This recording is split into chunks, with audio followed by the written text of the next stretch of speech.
Aladdin Story Part 3. On Aladdin's arrival at the palace, the Sultan was surprised to find him more richly and magnificently robed than he had ever been himself, and was impressed with his good looks and dignity of manner, which were so different from what he expected in the son of one so humble as Aladdin's mother. He embraced him with all the demonstrations of joy, and when he would have fallen at his feet, held him by the hand, and made him sit near his throne. He shortly after led him, amid the sounds of trumpets, hautboys, and all kinds of music, to a magnificent entertainment, at which the Sultan and Aladdin ate by themselves, and the great lords of the court, according to their rank and dignity, sat at different tables. After the feast the Sultan sent for the chief cadi, and commanded him to draw up a contract of marriage between the Princess Buddir al-Buddoor and Aladdin. When the contract had been drawn, the Sultan asked Aladdin if he would stay in the palace and complete the ceremonies of the marriage that day. "Sire," said Aladdin, "though great is my impatience to enter on the honor granted me by your majesty, yet I beg you to permit me first to build a palace worthy to receive the princess your daughter. I pray you to grant me sufficient ground near your palace, and I will have it completed with the utmost expedition." The Sultan granted Aladdin his request, and again embraced him, after which he took his leave with as much politeness as if he had been bred up and had always lived at court. Aladdin returned home in the order he had come, amid the acclamations of the people, who wished him all happiness and prosperity. As soon as he dismounted, he retired to his own chamber, took the lamp, and summoned the genie as usual, who professed his allegiance. "Genie," said Aladdin, "build me a palace fit to receive the Princess Buddir al-Buddoor. Let its materials be made of nothing less than porphyry, jasper, agate, lapis lazuli, and the finest marble. Let its walls be massive gold and silver bricks laid alternately. Let each front contain 6 windows, and let the lattices of these, except one, which must be left unfinished, be enriched with diamonds, rubies, and emeralds, so that they shall exceed everything of the kind ever seen in the world. Let there be an inner and outer court in front of the palace, and a spacious garden. But, above all things, provide a safe treasure house, and fill it with gold and silver. Let there be also kitchens and storehouses, stables full of the finest horses, with their equerries and grooms, and hunting equipage, officers, attendants, and slaves, both men and women, to form a retinue for the princess and myself. Go and execute my wishes." When Aladdin gave these commands to the genie, the sun was set. The next morning at daybreak the genie presented himself, and having obtained Aladdin's consent, transported him in a moment to the palace he had made. The genie led him through all the apartments, where he found officers and slaves, habited according to their rank and the services to which they were appointed. The genie then showed him the treasury, which was opened by a treasurer, where Aladdin saw large vases of different sizes, piled up to the top with money, ranged all round the chamber. The genie thence led him to the stables, where were some of the finest horses in the world, and the grooms busy in dressing them. From thence they went to the storehouses, which were filled with all things necessary, both for food and ornament. When Aladdin had examined every portion of the palace, and particularly the hall with the 24 windows, and found it to far exceed his fondest expectations, he said, "Genie, there is one thing wanting, a fine carpet for the princess to walk upon from the Sultan's palace to mine. Lay one down immediately." The genie disappeared, and Aladdin saw what he desired executed in an instant. The genie then returned and carried him to his own home. When the Sultan's porters came to open the gates, they were amazed to find what had been an unoccupied garden filled up with a magnificent palace, and a splendid carpet extending to it all the way from the Sultan's palace. They told the strange tidings to the Grand Vizier, who informed the Sultan, who exclaimed, "It must be Aladdin's palace, which I gave him leave to build for my daughter." He has wished to surprise us, and let us see what wonders can be done in only one night. Aladdin, on his being conveyed by the genie to his own home, requested his mother to go to the Princess Buddir al-Buddoor, and tell her that the palace would be ready for her reception in the evening. She went, attended by her women slaves, in the same order as on the preceding day. Shortly after her arrival at the princess's apartment, the Sultan himself came in, and was surprised to find her, whom he knew as his suppliant at his divan in such humble guise, to be now more richly and sumptuously attired than his own daughter. This gave him a higher opinion of Aladdin, who took such care of his mother, and made her share his wealth and honors. Shortly after her departure, Aladdin, mounting his horse, and attended by his retinue of magnificent attendants, left his paternal home forever, and went to the palace in the same pomp as on the day before. Nor did he forget to take with him the wonderful lamp, to which he owed all his good fortune, nor to wear the ring which was given him as a talisman. The Sultan entertained Aladdin with the utmost magnificence, and at night, on the conclusion of the marriage ceremonies, the princess took leave of the Sultan her father. Bands of music led the procession, followed by 100 state ushers, and the like number of black mutes, in 2 files, with their officers at their head. 400 of the Sultan's young pages carried flambeaux on each side, which, together with the illuminations of the Sultan's and Aladdin's palaces, made it as light as day. In this order the princess, conveyed in her litter, and accompanied also by Aladdin's mother, carried in a superb litter and attended by her women slaves, proceeded on the carpet which was spread from the Sultan's palace to that of Aladdin. On her arrival, Aladdin was ready to receive her at the entrance, and led her into a large hall, illuminated with an infinite number of wax candles, where a noble feast was served up. The dishes were of massy gold, and contained the most delicate viands. The vases, basins, and goblets were gold also, and of exquisite workmanship, and all the other ornaments and embellishments of the hall were answerable to this display. The princess, dazzled to see so much riches collected in one place, said to Aladdin, "I thought, Prince, that nothing in the world was so beautiful as the Sultan my father's palace. But the sight of this hall alone is sufficient to show I was deceived." When the supper was ended, there entered a company of female dancers, who performed, according to the custom of the country, singing at the same time verses in praise of the bride and bridegroom. About midnight Aladdin's mother conducted the bride to the nuptial apartment, and he soon after retired. The next morning the attendants of Aladdin presented themselves to dress him, and brought him another habit as rich and magnificent as that worn the day before. He then ordered one of the horses to be got ready, mounted him, and went in the midst of a large troop of slaves to the Sultan's palace, to entreat him to take a repast in the princess's palace, attended by his Grand Vizier and all the lords of his court.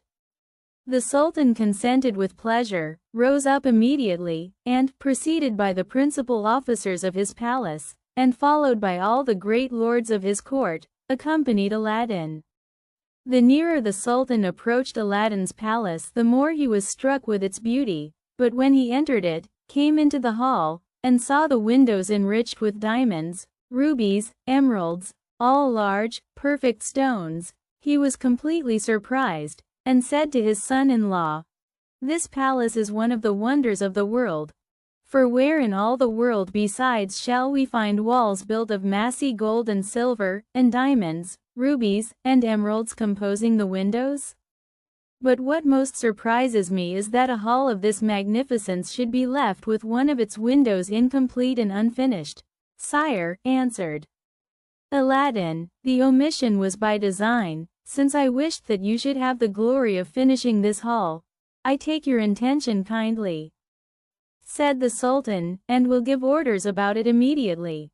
After the Sultan had finished this magnificent entertainment provided for him and for his court by Aladdin, he was informed that the jewelers and goldsmiths attended Upon which he returned to the hall, and showed them the window which was unfinished. "I sent for you," said he, "to fit up this window in as great perfection as the rest. Examine them well, and make all the dispatch you can." The jewelers and goldsmiths examined the 23 windows with great attention, and after they had consulted together, to know what each could furnish, they returned, and presented themselves before the Sultan, whose principal jeweler, undertaking to speak for the rest, said, "Sire, we are all willing to exert our utmost care and industry to obey you. But among us all we cannot furnish jewels enough for so great a work." "I have more than are necessary," said the Sultan. "Come to my palace, and you shall choose what may answer your purpose." When the Sultan returned to his palace, he ordered his jewels to be brought out, and the jewelers took a great quantity, particularly those Aladdin had made him a present of, which they soon used, without making any great advance in their work. They came again several times for more, and in a month's time had not finished half their work. In short, they used all the jewels the Sultan had, and borrowed of the vizier, but yet the work was not half done. Aladdin, who knew that all the Sultan's endeavors to make this window like the rest were in vain, sent for the jewelers and goldsmiths, and not only commanded them to desist from their work, but ordered them to undo what they had begun, and to carry all their jewels back to the Sultan and to the vizier. They undid in a few hours what they had been 6 weeks about, and retired, leaving Aladdin alone in the hall. He took the lamp, which he carried about him, rubbed it, and presently the genie appeared. "Genie," said Aladdin, "I ordered thee to leave one of the 24 windows of this hall imperfect, and thou hast executed my commands punctually. Now I would have thee make it like the rest." The genie immediately disappeared. Aladdin went out of the hall, and returning soon after, found the window, as he wished it to be, like the others. In the meantime, the jewelers and goldsmiths repaired to the palace, and were introduced into the Sultan's presence, where the chief jeweler presented the precious stones which he had brought back.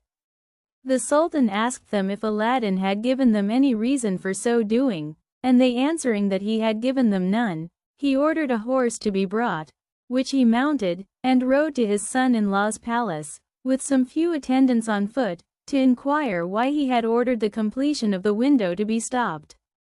Aladdin met him at the gate and without giving any reply to his inquiries conducted him to the grand saloon, where the Sultan, to his great surprise, found the window which was left imperfect to correspond exactly with the others.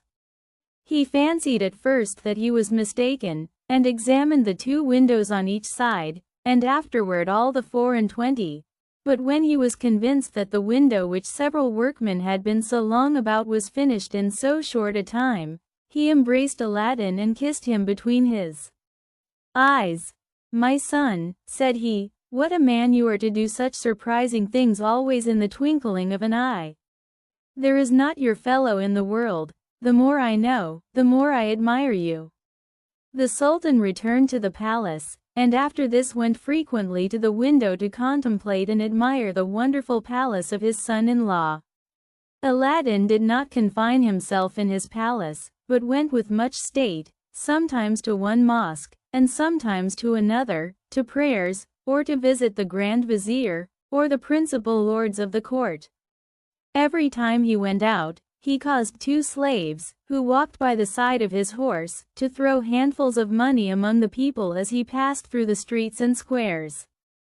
In the meantime, the jewelers and goldsmiths repaired to the palace, and were introduced into the Sultan's presence, where the chief jeweler presented the precious stones which he had brought back.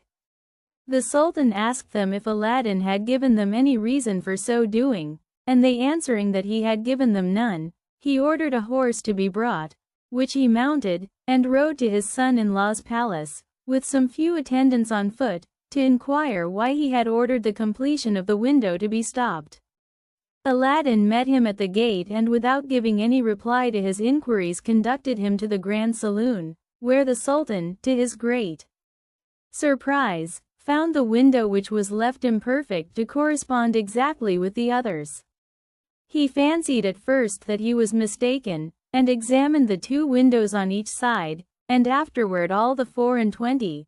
But when he was convinced that the window which several workmen had been so long about was finished in so short a time, he embraced Aladdin and kissed him between his eyes. "My son," said he, "what a man you are to do such surprising things always in the twinkling of an eye. There is not your fellow in the world.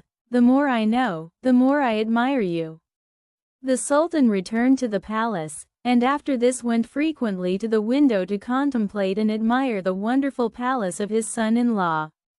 Aladdin did not confine himself in his palace, but went with much state, sometimes to one mosque, and sometimes to another, to prayers, or to visit the Grand Vizier, or the principal lords of the court. Every time he went out, he caused 2 slaves, who walked by the side of his horse, to throw handfuls of money among the people as he passed through the streets and squares. The next day the magician learned, from the chief superintendent of the Khan where he lodged, that Aladdin had gone on a hunting expedition, which was to last for 8 days, of which only 3 had expired. The magician wanted to know no more. He resolved at once on his plans. He went to a coppersmith, and asked for a dozen copper lamps. The master of the shop told him he had not so many by him, but if he would have patience till the next day, he would have them ready. The magician appointed his time, and desired him to take care that they should be handsome and well polished. The next day the magician called for the 12 lamps, paid the man his full price, put them into a basket hanging on his arm, and went directly to Aladdin's palace.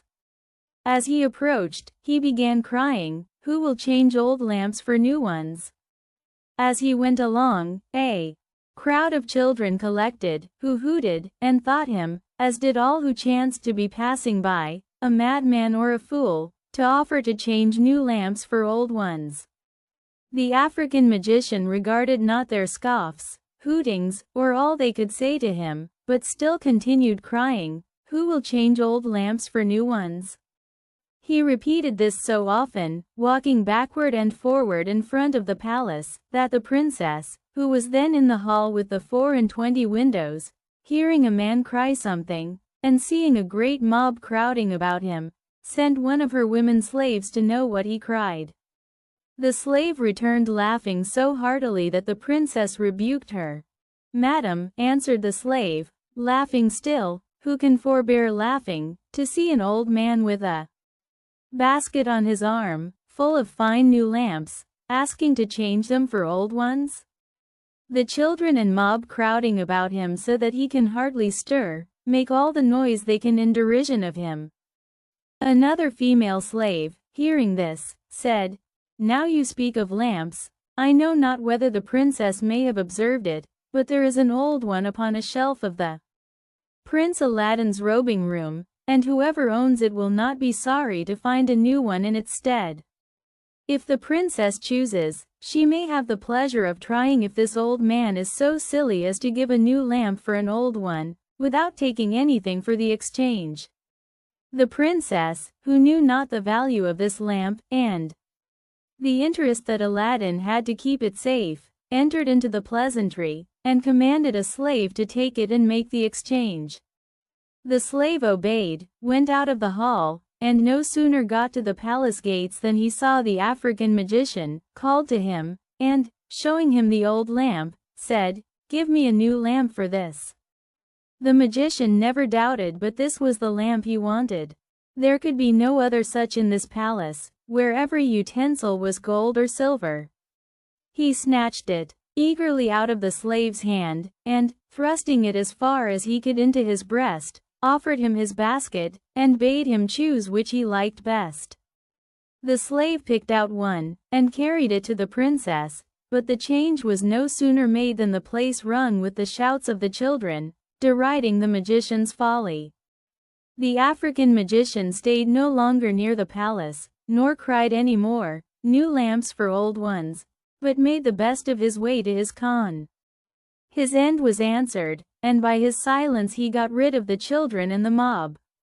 As soon as he was out of sight of the two palaces, he hastened down the least frequented streets, and, having no more occasion for his lamps or basket, set all down in a spot where nobody saw him. Then going down another street or two, he walked till he came to one of the city gates, and pursuing his way through the suburbs, which were very extensive, at length reached a lonely spot, where he stopped till the darkness of the night, as the most suitable time for the design he had in contemplation. When it became quite dark, he pulled the lamp out of his breast and rubbed it. At that summons the genie appeared, and said, "What wouldst thou have?" "I am ready to obey thee as thy slave, and the slave of all those who have that lamp in their hands, both I and the other slaves of the lamp. I command thee," replied the magician, "to transport me immediately, and the palace which thou and the other slaves of the lamp have built in this city, with all the people in it, to Africa." The genie made no reply, but, with the assistance of the other genies, the slaves of the lamp, immediately transported him and the palace entire to the spot whither he had been desired to convey it.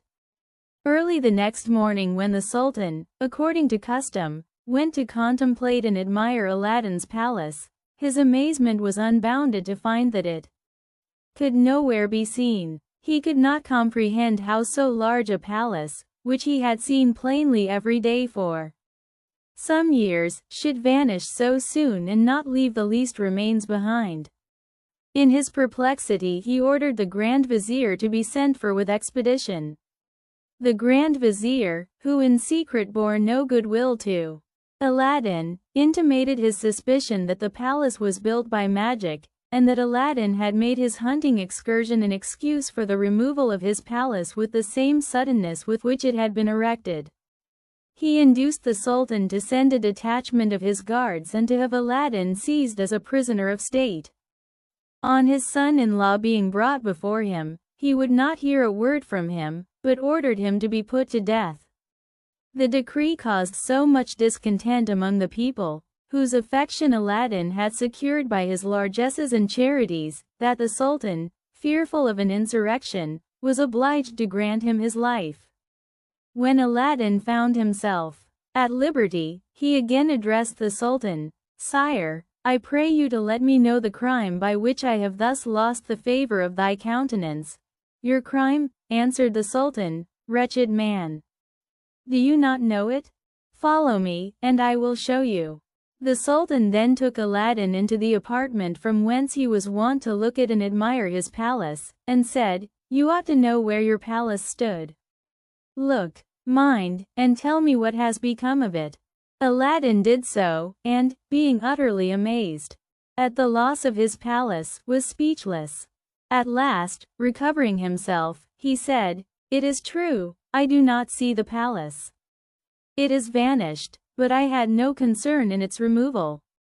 I beg you to give me 40 days, and if in that time I cannot restore it, I will offer my head to be disposed of at your pleasure. I give you the time you ask, but at the end of the 40 days forget not to present yourself before me." Aladdin went out of the Sultan's palace in a condition of exceeding humiliation. The lords who had courted him in the days of his splendor now declined to have any communication with him. For 3 days he wandered about the city, exciting the wonder and compassion of the multitude, by asking everybody he met if they had seen his palace, or could tell him anything of it. On the 3rd day he wandered into the country, and, as he was approaching a river, he fell down the bank with so much violence that he rubbed the ring which the magician had given him so hard, by holding on the rock to save himself, that immediately the same genie appeared whom he had seen in the cave where the magician had left him. "What wouldst thou have?" said the genie. "I am ready to obey thee as thy slave, and the slave of all those that have that ring on their finger, both I and the other slaves of the ring." Aladdin, agreeably surprised at an offer of help so little expected, replied, "Genie, show me where the palace I caused to be built now stands, or transport it back where it first stood." "Your command," answered the genie, "is not wholly in my power. I am only the slave of the ring, and not of the lamp." "I command thee, then," replied Aladdin, "by the power of the ring, to transport me to the spot where my palace stands, in what part of the world soever it may be." These words were no sooner out of his mouth, than the genie transported him into Africa, to the midst of a large plain, where his palace stood, at no great distance from a city, and, placing him exactly under the window of the princess's apartment, left him. Now it so happened that shortly after Aladdin had been transported by the slave of the ring to the neighborhood of his palace, one of the attendants of the Princess Buddir al-Buddoor, looking through the window, perceived him, and instantly told her mistress. The princess, who could not believe the joyful tidings, hastened herself to the window, and, seeing Aladdin, immediately opened it. The noise of opening the window made Aladdin turn his head that way, and perceiving the princess, he saluted her with an air that expressed his joy. "To lose no time," said she to him, "I have sent to have the private door opened for you. Enter, and come up." The private door, which was just under the princess's apartment, was soon opened, and Aladdin conducted up into the chamber. It is impossible to express the joy of both at seeing each other after so cruel a separation. After embracing, and shedding tears of joy, they sat down, and Aladdin said, "I beg of you, princess, to tell me what has become of an old lamp which stood upon a shelf in my robing chamber." "Alas," answered the princess, "I was afraid our misfortune might be owing to that lamp, and what grieves me most is, that I have been the cause of it. I was foolish enough to change the old lamp for a new one, and the next morning I found myself in this unknown country, which I am told is Africa." "Princess," said Aladdin, interrupting her, "you have explained all by telling me we are in Africa. I desire you only to tell me if you know where the old lamp now is." "The African magician carries it carefully wrapped up in his bosom," said the princess, "and this I can assure you, because he pulled it out before me, and showed it to me in triumph." "Princess," said Aladdin, "I think I have found the means to deliver you and to regain possession of the lamp, on which all my prosperity depends. To execute this design it is necessary for me to go to the town. I shall return by noon, and will then tell you what must be done by you to ensure success. In the meantime I shall disguise myself, and I beg that the private door may be opened at the first knock." When Aladdin was out of the palace, he looked around him on all sides, and perceiving a peasant going into the country, hastened after him, and when he had overtaken him, made a proposal to him to change clothes, which the man agreed to. When they had made the exchange, the countryman went about his business, and Aladdin entered the neighboring city. After traversing several streets, he came to that part of the town where the merchants and artisans had their particular streets according to their trades. He went into that of the druggists, and entering one of the largest and best furnished shops, asked the druggist if he had a certain powder, which he named. The druggist, judging Aladdin by his habit to be very poor, told him he had it, but that it was very dear. Upon which Aladdin, penetrating his thoughts, pulled out his purse, and, showing him some gold, asked for half a dram of the powder, which the druggist weighed and gave him, telling him the price was a piece of gold. Aladdin put the money into his hand, and hastened to the palace, which he entered at once by the private door. When he came into the princess's apartment, he said to her, "Princess, you must take your part in the scheme which I propose for our deliverance. You must overcome your aversion to the magician, and assume a most friendly manner toward him, and ask him to oblige you by partaking of an entertainment in your apartments.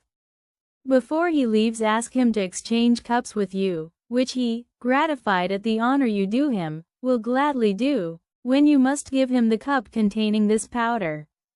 On drinking it he will instantly fall asleep, and we will obtain the lamp, whose slaves will do all our bidding, and restore us in the palace to the capital of China.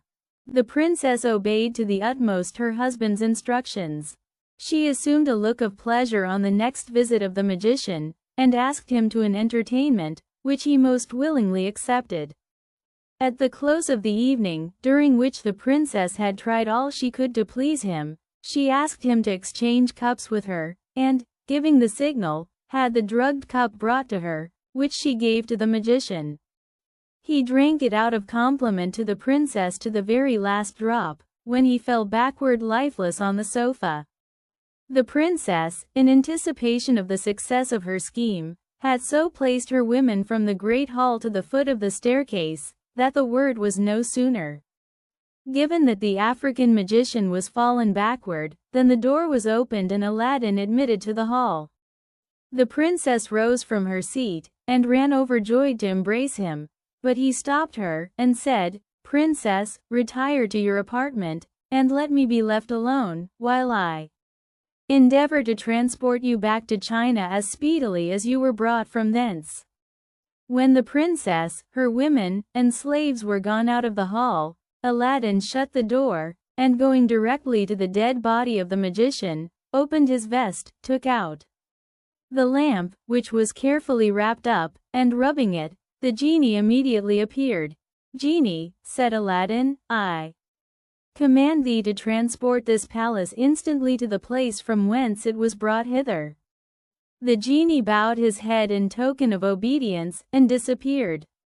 Immediately the palace was transported into China, and its removal was only felt by two little shocks, the one when it was lifted up, the other when it was set down, and both in a very short interval of time.